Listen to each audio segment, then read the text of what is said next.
Today we talk about wood cutting, a saw or a hatchet, and which one of the two is the best. And I'm your uncle. Fiskars is a Finnish brand. They acquired the Gerber company. They make knives through Gerber.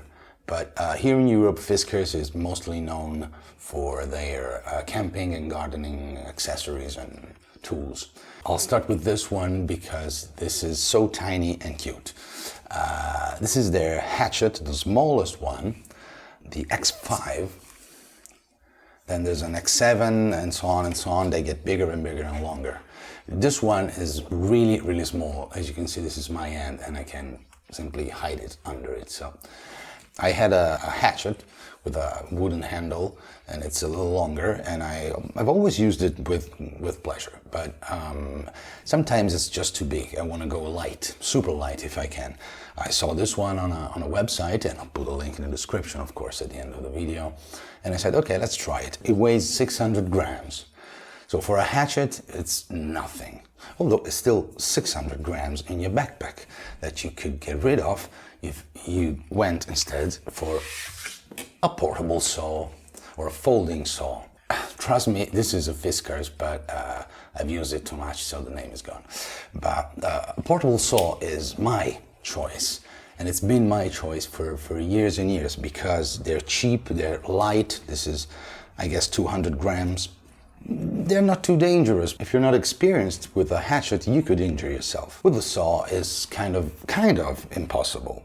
This saw in particular got my attention because the teeth, they only cut in one direction when you're pulling back.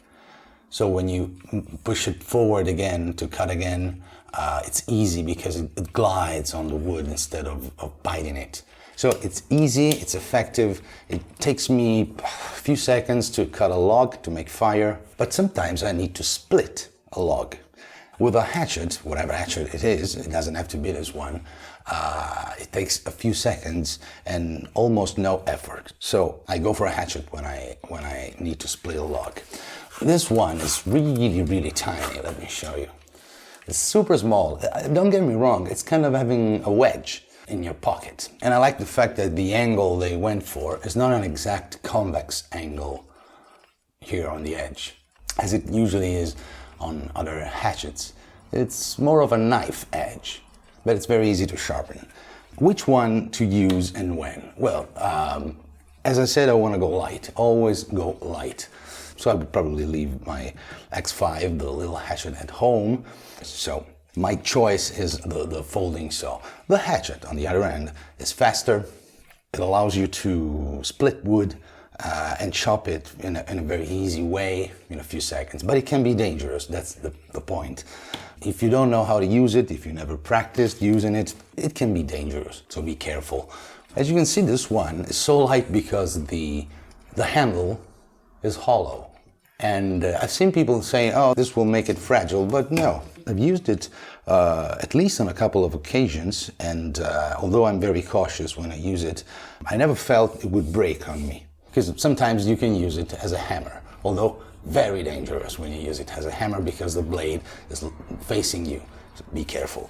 And if you don't want that kind of problem, just go for a portable saw. I always put this piece of paracord around my tools, but for the saw is completely unnecessary. For the hatchet, yes, it's a safety measure because I wrap it around my wrist, and so the hatchet won't fly around if I do something wrong. I'll put a link in the description to their website so you can tell me if you have it, what you think of it, or if you don't, which one you're gonna try first. And thank you for watching. I'm your uncle.